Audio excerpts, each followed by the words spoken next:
Coucou les filles, bienvenue dans ce podcast couture, 100% couture. Je suis contente de vous retrouver pour ce podcast 100% couture qui avait été un petit peu retardé. Mieux vaut tard que jamais. Je suis Audrey de la chaîne Audrey V, du compte Instagram du même nom, une adresse mail juste en dessous pour m'écrire si besoin. Et je le dis à chaque fois, sur Instagram, je réponds aux DM de tout le monde. Je vais faire une petite intro récap parce que j'avais des choses à dire. Je vous informe déjà, pour celles qui ont suivi la petite aventure sur le livre Dresde, que la partie théorie est terminée et que la prochaine partie qu'on abordera, ce sera sur les patrons. Donc un épisode, un patron que je pense décliner à chaque fois de plusieurs manières pour vraiment en faire un contenu qui puisse vous intéresser et peut-être vous aider à vous projeter dans les patrons du livre Dresde parce que vous êtes plusieurs à être emballés par la méthode et à l'inverse à être un petit peu déçus par les patrons que vous trouvez un peu trop basiques. Ce que je peux comprendre, c'était aussi ma première idée, ma première impression. Et puis en fait, à force de coudre des modèles de ce livre, je me suis aperçue qu'on peut très vite sortir du côté basique qui paraît imposé dans le livre. Donc ça, parenthèse terminée pour Dresde. Autre parenthèse que j'ouvre, c'est sur la capsule couture patron gratuit. Je souhaite la bienvenue à deux nouvelles partenaires pour cette capsule. Donc merci à toi Marine de la chaîne Marine W et merci à toi Laura de la chaîne Carnet de couture. Marine vous présente plein de patrons gratuits hommes, donc ça manquait et je suis ravie qu'elle ait eu cette idée. Et Laura vous présente plein de patrons fêtes, robes de fête, tenues de fête, donc vous allez pouvoir vous faire plaisir. Je vous mets tous les liens nécessaires, tout ce dont je parle sera en dessous en barre de description comme à chaque fois. Je vous fais aussi une petite parenthèse sur le CSF, le Salon Création et Savoir-faire édition 2021, salon auquel je me suis rendue avec plein de filles, de copines de couture, alors pas que des youtubeuses mais beaucoup quand même. Je vous fais un gros coucou les filles. Alors le fait d'y aller avec toutes ces copines couture, ça rendait la journée plutôt magique, il faut le dire. Parce que le salon en lui-même, bon, c'était pour moi un prétexte vraiment pour rencontrer tout le monde. Je ne me faisais pas vraiment d'illusions sur ce salon. J'avais quand même dans l'idée d'aller à la rencontre de plusieurs créateurs, créatrices notamment. J'aurais voulu rencontrer Émilie de Maison Fauve. Alors je suis allée sur ce stand parce que j'avais le patron de mon manteau PAM à récupérer, c'est fait. Mais en revanche, l'échange était impossible. Il y avait du monde. J'y suis allée un samedi. Je pense que c'était beaucoup plus facile de discuter avec les créatrices et avec n'importe quel stand d'ailleurs dans un autre contexte sur une autre journée. Le samedi, c'est vraiment pas la meilleure des idées pour ça. Sinon, au niveau du contenu des stands, alors moi c'était la première fois que j'y allais, donc je n'ai aucun élément de comparaison. J'ai entendu dire que c'était moins bien cette année qu'il y a 2 ans, puisqu'il n'y en a pas eu l'année dernière. Alors moi, de ce que j'en ai pensé, c'est pas folichon. Franchement, ça casse pas 3 pattes à un canard. Vous avez une succession de stands, vous avez, c'est de la vente de patrons, quelques-unes, c'est de la vente de tissus, quelques stands, de laine, de mercerie, de machines à coudre. Il y a aussi d'autres choses sur des arts créatifs sur lesquels je ne me suis pas forcément attardée, mais je sais qu'il y avait du coloriage, de l'aquarelle, des choses comme ça. Des allées très étroites, beaucoup de monde, pas de plan à l'arrivée. Je m'attendais à ce qu'on nous donne un petit prospectus avec les plans. Alors il y en avait peut-être, mais en tout cas le samedi, il n'y en avait plus. Moi, j'en ai pas eu, j'ai pas vu de stand où je pouvais me servir de cette manière. Avant d'y aller, j'avais écouté le podcast de Fait Main, donc je vous mettrai le lien. C'est un podcast que j'ai trouvé passionnant à écouter. La personne qui fait le podcast, elle s'entretient en fait avec la directrice, je dirais, du CSF, avec celle qui organise le CSF. Et donc en écoutant ce podcast, je savais déjà qu'il y aurait moins de stands puisqu'elle en parle. Effectivement, les choses ont eu un petit peu de mal à se remettre en place avec une année de coupure en fait. Donc on peut supposer que l'année prochaine ce sera plus complet, ou pas. Si j'y retourne l'année prochaine, ce sera juste pour le prétexte de passer une journée avec des copines couture. Mais franchement, pour celles qui se disaient « je suis déçue, je n'ai pas pu y aller, j'aurais tellement aimé », alors moi ce que j'en pense les filles, c'est que vous n'êtes passées à côté de rien. Je sais qu'il y a un autre salon, je crois que c'est Aiguille en fait, qui va être court en mars. Donc là je pense que j'irai à celui-ci. Il a l'air de tenir de belles promesses aussi. On verra ce que ça donne. Je vous ferai un retour si j'ai l'occasion d'y aller et puis peut-être que là aussi ce sera l'occasion de retrouver d'autres copines couturières. Donc j'ai pas fait d'achat, si j'ai acheté un coupon d'éponge de bambou à 4 €. C'était l'occasion en tout cas de ramener un petit souvenir. Bon, Je crois que je n'ai rien acheté d'autre. Mais par contre, ma journée m'a vraiment plu. J'ai fait de belles rencontres. J'ai adoré aussi qu'on vienne me dire « Ah, bonjour Audrey !» Et moi, je vous connais pas, mais vous m'avez reconnue. Donc ça, c'est trop mignon. J'ai adoré aussi parler couture avec les filles qui étaient avec moi, parce que c'est quand même pour ça qu'on était là. Parler couture, ça fait toujours un bien fou. Ça m'a rappelé l'ambiance des week-ends couture chez Marion. Ça m'a rappelé ma journée que j'avais déjà passée à Paris avec 4 personnes super. Enfin bref, on ne se lasse pas de ce genre de moments. Je vous recommande à toutes de passer des moments comme ça. Les salons, ce ne sont que des prétextes. Vous n'êtes finalement peut-être pas obligé d'attendre un prétexte pour ça. Vraiment, retrouvez-vous dès que vous le pouvez, même si vous ne vous connaissez pas. De toute façon, les barrières, elles tombent tout de suite, puisque ce qui vous unit, c'est la couture. J'en ai donc fini pour la parenthèse CSF. Je fais un rapide retour sur ma wishlist, c'est-à-dire la vidéo de samedi dernier. Je remercie toutes celles qui m'ont fait part de leurs conseils pour... je vous posais plein de questions. Est-ce que le safran, il va être compliqué à coudre ou pas? Est-ce que vous avez des idées de jeans à coudre? Est-ce que vous avez des idées sur du lainage, etc. Je vous remercie. Vos réponses m'ont apporté énormément d'éléments pour ma réflexion. Et dans cette wishlist, je disais, ça a fait un petit peu débat dans certains commentaires. Je vous avais dit que moi, je fais toujours attention à ce que va me coûter le vêtement fini. Je vous donnais l'exemple de mes t-shirts, du jersey de coton qu'on achète en mercerie, qui pourrait coûter 15 € le mètre. Et je vous disais qu'à ce prix-là, moi j'ai 3 ou 4 t-shirts de chez Kiabi. Vous êtes plusieurs à m'avoir dit qu'un t-shirt à 4 € chez Kiabi, du point de vue éthique et écologique, c'est sûrement pas ce qui se fait de mieux. J'en suis à peu près sûre aussi, mais je me dis que le jersey de coton qui est vendu à 15 € le mètre, c'est pas forcément mieux non plus. Alors il n'y a pas eu l'étape assemblage du vêtement, mais pour ce qui est de la fabrication et pour tout le reste, je ne vais pas dire que ça se vaut, mais à moins d'acheter un coton bio, GOTS, je ne sais pas quoi, qui me garantisse telle et telle chose, et là du coup c'est plus 15 € le mètre, c'est peut-être 25 ou 30 € le mètre, alors à moins de mettre ce prix-là pour avoir toutes ces garanties, oui, mais je crois vraiment que le coton qui est vendu à 15 € le mètre, qui n'a pas d'appellation particulière d'un point de vue éthique et écologique, je pense que c'est pas loin de valoir le t-shirt à 4 € de chez Kiabi. Alors je comprends parfaitement les filles, vos retours, et c'est chouette de pouvoir faire attention de cette manière. C'est vrai que moi, je ne suis encore pas dans cette démarche pour l'instant. Sinon, ça me paraît évident que je n'irai pas acheter mes tissus chez Dries & Stoffen, parce que ça coûte pas cher, mais on ne se pose pas de questions sur tout ça. Et si on commence à s'interroger, c'est vrai que moi, si je commence à faire attention à tout ça, je ne vais plus pouvoir coudre, en fait, parce que je n'aurai pas les moyens d'acheter ces fameux tissus certifiés de telle ou telle chose. Je ne les connais même pas, les appellations, mais en revanche, ce que je sais, c'est qu'ils sont très chers. Alors, le prix est sans doute justifié, mais si je me lance dans ce genre de couture, je l'ai déjà dit, je crois, sur cette chaîne, si je vais dans ce genre de couture avec des tissus, je dirais haut de gamme du fait de leur fabrication, je ne vais plus coudre, ou je vais coudre un vêtement par mois, et j'aurai une frustration énorme. Donc voilà, c'est pas encore pour moi tout ça. Mais je ne dis pas que d'ici quelques années, ma réflexion n'aura pas évolué. On verra ça. Pour l'instant, ce qui me fait plaisir de constater, c'est que malgré tout ça, malgré vos commentaires, malgré votre désaccord avec moi sur ce point, ça ne vous empêche pas de rester là et d'apprécier le reste. Et surtout, j'ai vraiment apprécié vos retours. Même si là, vous avez une critique, je vais dire négative en exagérant, mais là, votre critique, elle est vraiment très constructive parce qu'à chaque fois, vous avez argumenté. Vous n'avez pas balancé des méchancetés, en fait. Vous avez balancé vos arguments. Et oui, ils peuvent me convaincre, vos arguments, mais je ne peux pas tous les prendre en compte. Voilà, j'espère que vous aurez compris. Bon, ça doit bien faire 10 minutes de blabla pour cette intro. Alors c'est parti, on passe à mes cousettes.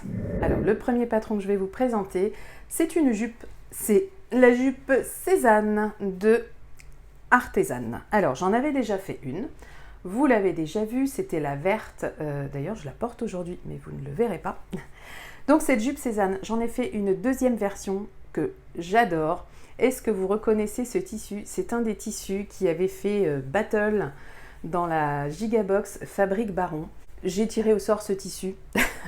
J'en suis pas déçue. Je vais vous montrer. Alors, la configuration fait que je suis un petit peu embêtée pour me déplacer, en fait. Mais c'est pas grave. C'était soit je tournais dans ces conditions, soit je ne tournais pas. Donc, ce tissu, très joli. Moi, j'en suis très très fan. Je m'étais dit au départ, j'en ferai un pantalon. Et puis en fait non. C'est notamment une vidéo de Pauline BZK qui m'a inspiré cette jupe. Je trouve que ça lui donne un petit côté vintage, ce tissu. Je suis très fan de cette jupe. Alors la fermeture invisible ne l'est pas tout à fait, en tout cas pas jusqu'en haut. Voilà, je tire quand même. Mais sinon, une fois le repassage fait, ça va. C'est juste là, déjà sur la verte, j'avais fait cet écart-là. Bon, c'est pas grave, hein. Franchement, c'est pas grave du tout.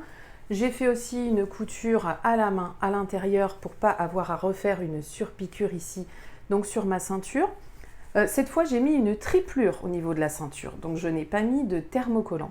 J'ai donc mis du coton. J'ai vraiment un grand coupon de coton blanc que le monsieur de chez, je sais plus, Stop Tissu, je crois, à Paris, m'avait donné. Il m'avait donné un grand coupon et en fait, il me sert à ça, à faire des triplures.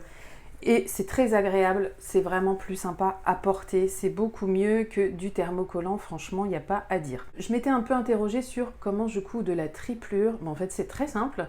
Vous cousez votre triplure en même temps que vous faites votre assemblage. Donc là, il n'y a pas d'étape, je thermocole, je fixe ma triplure ou quoi. Elle se fixe en fait en même temps que le reste du vêtement. Alors, je vais vous mettre des photos portées, mais avant, je vais vous montrer la suite. Alors, ce patron, je l'ai cousu en taille 42. C'est donc la jupe Cézanne qui était dans le cahier volume 1, cahier d'artisane. J'ajoute d'ailleurs, info importante, que dans ce cahier, il y avait aussi la blouse Matisse et la veste Mao. Sachez que la blouse Matisse, vous pouvez l'avoir gratuitement en ce moment dans le cadre du défi paillettes 2021 qu'organise Artisane. Alors, allez chercher cette blouse si elle vous intéresse. Je vous mettrai schéma technique pour voir si ça vous tente. Je vous mettrai aussi le lien direct pour la télécharger. Par contre, je n'ai pas trouvé les instructions de couture. Alors, si certaines savent où sont ces instructions de couture, ce serait sympa de le dire en commentaire pour les autres. Comme ça, je pourrais ajouter le lien en barre de description. Moi, les instructions de couture, je les ai puisqu'elles sont dans le cahier d'Artisane. En revanche, elles sont quand même très légères. Hein. Rappelez-vous, pour cette jupe Cézanne, la pose du zip, c'était poser votre zip. Hein. Donc on ne peut pas dire qu'il se soit foulé sur ce patron avec Artisane, en tout cas pour ce qui est des instructions de couture. J'en suis très contente, je l'ai rallongé encore. Je crois que je l'ai rallongé de 17 ou 18 cm. Je l'ai faite en taille 42. J'ai rien à dire si ce n'est qu'elle me plaît beaucoup. Je l'aime beaucoup, je l'adore. Et pour aller avec cette jupe Artisane, je me suis dit, il te faut du beige, du marron, tout ça, tout ça. Et je me suis lancée, alors ça, c'est un pull, vous l'avez peut-être déjà vu parce que je l'ai porté dans le dernier week-end chez Marion, je crois. J'avais d'ailleurs cette jupe et ce pull. Donc ça, c'est le pull, ou le top au départ, c'est le top Émile de Chouette Kit. Alors, je reviens vite fait sur Chouette Kit. C'est donc un kit que je m'étais acheté pendant les soldes, mais c'était pas soldé, donc c'était totalement idiot de préciser que c'était pendant les soldes. Donc ce kit, c'était 35 €, il allait avec un tissu marinière très joli, tissu marinière pour lequel j'ai foiré mon encolure. Et pourtant, j'avais foiré mon encolure, mais j'avais fait un essai avant sur un coupon de jersey, donc vous voyez, j'en achète aussi. Sur un coupon de jersey, parce que ce qui me titillait un peu sur ce patron, c'était qu'en fait, vous deviez simplement faire un rentré pour l'encolure. Vous deviez rabattre votre tissu sur l'encolure, il n'était pas question de poser du biais. Je trouvais ça très bizarre. Sur mon jersey, ça a très bien fonctionné. Donc ça me fait un t-shirt que j'ai porté, ça je l'avais déjà fait cet été. Donc c'est un t-shirt que j'ai déjà porté. Je n'avais donc pas rajouté les manches, j'avais simplement fait la découpe comme ceci. J'avais raccourci un peu la longueur parce que le top Émile, il est quand même assez long. En tout cas pour ma stature, moi je fais 1,60 m. Je l'ai cousu en taille 42, je crois que c'est 42.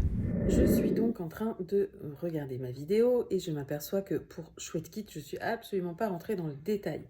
Oui, et j'avais dit que je ferais une vidéo là-dessus, mais en fait je ne sais pas quand, voilà, peut-être un jour, mais vraiment là, j'ai pas envie de ça, mais quand même, je rentre dans le détail. Donc, c'est 34 €. Je vous remets des photos. 34 € le kit chez Super Chouette. Donc, c'est ce qu'ils appellent un chouette kit. Vous avez le patron du vêtement que vous avez choisi et vous avez également du tissu. Là, pour ce tissu, parce qu'en fait, c'est une marinière au départ, vous avez deux options de tissu, soit blanc rayé bleu, soit bleu rayé blanc. Moi, j'avais choisi bleu rayé blanc. comme vous allez voir sur les images, ou comme vous avez vu sur les images. Ce que je peux dire de Chouette Kit, notamment de ce patron, c'est quand même que les instructions de couture sont suffisantes, mais parfois étranges. Donc je vous parlais de ce double rentrée prévu sur l'encolure. Et aussi, ce qu'il faut savoir, c'est que donc vous avez tout sur une même planche de patron. En revanche, il y a des pièces qui se superposent, ce qui est assez hallucinant parce que vous avez du coup les manches, le dos et le devant. Vous n'avez que ça en fait à décalquer, mais elles se superposent quand même. Et ne cherchez pas les instructions de couture trop longtemps parce qu'en fait elles sont au dos du patron. Ce qui est quand même dommage, il aurait été bien qu'ils mettent les instructions de patron sur une petite fiche à part, surtout vu qu'elles sont vraiment très très légères, très succinctes. Et puis qu'ils mettent par exemple le patron en recto verso, qu'on n'ait pas à décalquer les pièces, à se prendre la tête pour décalquer les pièces. Donc voilà, ça c'est mon retour, c'est un avis plutôt mitigé sur Chouette Kit que je me permets de vous faire. Je sais que plein de personnes sont très satisfaites de leur kit. Alors comme d'habitude, cela ne regarde que moi. Donc ce top Émile, je me disais, ok, si tu fais ça, ça va marcher. Je l'ai essayé dans mon tissu rayé fourni avec la box. Et là, plantage, ça va pas du tout. Le tissu est beaucoup plus épais que ça. Et faire un joli rentré à l'encolure, bah, ça n'a pas marché. Donc ce patron, il est toujours en stand-by, je vous le montre même pas. En fait, je sais même pas où je l'ai mis, tellement ça m'a fâché. Mais je me suis dit, te laisse pas abattre, recommence avec un de tes tissus. Donc là, on a encore un tissu qui vient de la Gigabox Fabrique Baron. Alors, ce tissu-là, je ne savais pas ce que c'était. Je m'étais dit, mais ça doit être un tissu d'ameublement, c'est un petit peu bizarre. Eh bien pas du tout en fait, ce tissu il est tout doux, il est très souple, il est très agréable à porter, il l'est beaucoup moins à coudre parce qu'en fait il fait énormément de fils. Donc j'ai fait le fameux double rentré ici, alors moi j'ai surfilé, non j'ai pas fait un double rentré, d'ailleurs j'ai fait un simple rentré parce que sinon j'avais peur que ça me fasse une trop grosse épaisseur parce que le tissu il est quand même assez épais, vous voyez comment il est à l'intérieur, on voit quand même bien que c'est épais. Alors en revanche, ça tient chaud, c'est sympa comme tissu, j'aime beaucoup la couleur. Je l'ai fait un peu large en fait, je m'aperçois que dans ce tissu qui est peut-être pas assez fluide, du coup ça ressort peut-être un petit peu trop large pour moi. J'aurais peut-être pu le faire celui-ci dans une taille en dessous. Donc je vais vous montrer ce que ça donne avec la jupe, même si au final, en voyant les images chez Marion, je me suis dit, voilà, tu fais un peu sac à patate là-dedans. Bon, c'est pas grave. En fait, avant de me voir en mouvement, quand je me regardais dans le miroir, ça allait très bien. Et me voir en mouvement, je me suis dit que c'était finalement pas si terrible que ça. Bon, c'est pas grave, je vais continuer à les porter ensemble quand même. Et comme je n'étais pas tout à fait convaincue par cet ensemble, je me suis dit, va faire autre chose comme ensemble. Essaye de trouver un autre pull dans tes tissus, quelque chose qui pourrait convenir. Et je suis partie sur le col montant du livre Dresde. Donc je rentre pas trop dans le détail parce que je vais garder ça pour un des épisodes dédiés vraiment au col montant du livre Dresde dans la série qui est commencée et qui est en route. J'ai donc fait un essai dans un tissu, je sais même plus d'où il vient, je crois que c'est chez Dressenstoffen. Alors c'est un tissu qui n'est absolument pas adapté à ce genre de cousette. Alors c'est un velours ras très doux. Je ne sais pas si vous allez pouvoir vous rendre compte de la matière, c'est pas très évident. Bon, bref, et je vous disais d'ailleurs dans la dernière vidéo Dresde qu'il est très important de tester l'élasticité de votre tissu avant de coudre. Pour le projet du col montant, je crois qu'il faut un tissu extensible de minimum 40%. Je n'ai pas fait cette vérification, il s'avère que ce tissu n'est pas assez élastique. Donc, je peux le porter, il me colle à la peau, c'est le moins qu'on puisse dire. Alors du coup je le porte mais pas comme un pull, je me sens un peu obligée de mettre quelque chose au-dessus parce que il me boudine tout simplement. En plus c'était un tout petit coupon, franchement je sais même plus comment j'ai commandé ça. C'était un tout petit coupon, du coup je me suis retrouvée à ne pas avoir assez pour le col montant. Donc en fait je l'ai coupé en 2 fois ce col au lieu de normalement le faire au pli en une fois. Je l'ai donc coupé en 2 fois, donc vous avez des coutures. Alors j'ai placé du coup les coutures sur les côtés, alors que normalement avec le col montant, vous placez votre couture sur l'arrière, mais vous n'en avez qu'une. Donc là je me suis dit avec 2 coutures, tu vas les mettre sur le côté. Alors à porter, vous n'allez pas forcément vous en rendre compte. En revanche, moi quand je le porte, ça tire un petit peu sur les coutures. Comme je n'ai pas de surjeteuse, j'ai tout cousu au point extensible, donc c'est un point zigzag. Je l'ai fait, j'avais encore ma singère, ma petite singère, puisque maintenant j'ai la singère Madame 5. Pour l'instant, les projets que j'ai cousus, ce n'est fait qu'avec mon ancienne singère. Donc au point zigzag, j'ai fait un double rentré sur le bas des manches. Non, pas un double, un simple, parce que ce tissu ne s'effiloche absolument pas, donc il est très agréable à coudre. Pour le bas, c'est pareil, un simple rentré avec un petit point zigzag aussi. Donc ça permet quand même des finitions assez propres, mais je ne suis pas hyper convaincue. Je lui ai fait des manches 3/4 aussi. Là c'est pareil, c'est parce que j'avais pas assez de tissu, mais j'avais quand même envie de le coudre ce tissu. Donc manches 3/4. Alors les manches 3/4, moi j'aime beaucoup, mais je m'aperçois que c'est quand même pas ce qu'il y a de plus pratique là en ce moment. Je suis obligée de mettre un gilet, j'ai quand même vite froid. Bon alors pour celui-ci c'est pas gênant parce que j'ai dit que je le portais pas tout seul sans rien au-dessus, donc si je le porte avec un gilet ou avec un petit pull au-dessus, ça marche très bien. Ce tissu, il devait pas coûter cher, hein. Ça devait être 3 € le mètre je pense, et je crois que j'ai dû prendre 1 mètre, quelque chose comme ça, et peut-être que DS m'a pas donné le mètre que j'ai demandé. C'est vrai que c'est des choses que je ne vérifie pas toujours. Donc on peut pas dire que j'ai encore la tenue parfaite avec cette jupe, mais c'est pas grave. Et puis vous l'avez peut-être aussi remarqué, je suis dans mes couleurs d'automne. C'est vrai que j'ai cousu tout ça en même temps que je travaillais sur la partie théorique du livre Dresde. Donc je suis vraiment dans ma palette d'automne, il n'y a pas à dire. Je dis pas que tout va ensemble, mais en faisant mes hauts unis, quand même, je me pose beaucoup moins de questions et c'est beaucoup plus facile à assembler. Ça, j'y reviendrai dans les prochains épisodes sur Dresde, les patrons. Mais c'est vraiment un truc que je vous recommande. Essayez vraiment de faire un maximum de choses qui vont ensemble. C'est quand même vachement moins prise de tête pour s'habiller le matin.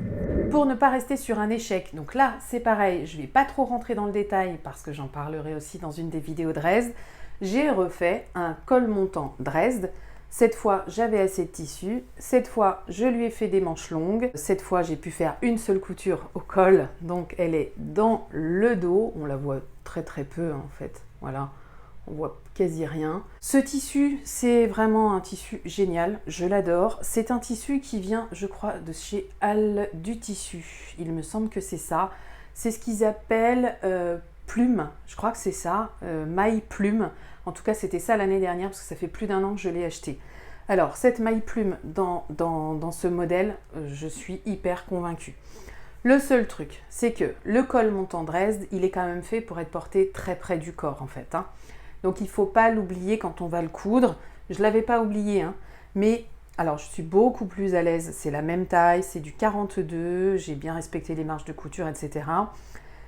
Je crois que je l'ai fait un petit peu plus court aussi parce que toujours mon 1m60, donc j'ai raccourci par anticipation. Mais peut-être que j'aurais pu faire une taille au-dessus si je voulais le porter un peu plus ample. Mais en revanche, je suis vraiment très très contente de ce que ça donne. Vraiment, je l'adore. J'adore la couleur, j'adore le tissu. Est-ce que vous allez bien voir le tissu? Ouais, on le voit bien quand même. Alors à l'époque, l'année dernière, il était dans plusieurs coloris. Je l'ai aussi acheté en blanc. Et pour ce tissu blanc, j'ai déjà découpé, mais pas encore cousu, l'un des modèles de pull qu'il y avait dans la capsule couture patron gratuit, c'est le pull Monroe. Donc c'est un pull col roulé qui du coup sera beaucoup plus ample que ça, puisque ce col montant, je rappelle, est fait pour être porté près du corps. Et on reste encore dans mes couleurs d'automne. Autre cousette que je vous présente, c'est un pantalon carène, oui, un de plus. Alors pourquoi se priver des patrons qu'on a déjà quand on sait qu'on aime les porter et quand on sait ce que ça donne? Le voici. Alors ça aussi c'est un tissu Dries & Stoffen. Je vais avoir beaucoup de mal à vous dire d'ailleurs de quoi il s'agit. Pour ce pantalon que j'adore. J'ai fait le carène basique. Je rappelle que moi, je le couds en taille 42. Il me va large, c'est clair. Je pourrais le faire en 40, mais j'aime comme il tombe comme ça. Il faudra quand même que j'essaye de le faire en 40. Dans ce genre de tissu, ça peut être joli aussi. J'ai rallongé le bas parce que le carène se porte assez court au-dessus de la cheville et moi, je ne suis pas fan de ça. S'il me va au-dessus de la cheville, j'aime bien qu'il soit près de mon mollet, qu'il soit serré sur la jambe. Et s'il est plus large, j'aime bien qu'il tombe vraiment bien sur la chaussure. Je me suis autorisée une petite fantaisie. Alors la petite fantaisie, c'est ces tourlets revers. C'est ce revers, alors on ne le voit pas vraiment en fait, hein. Donc on voit même rien du tout, hein. J'ai suivi des instructions de couture un peu partout pour essayer de comprendre comment faire un revers.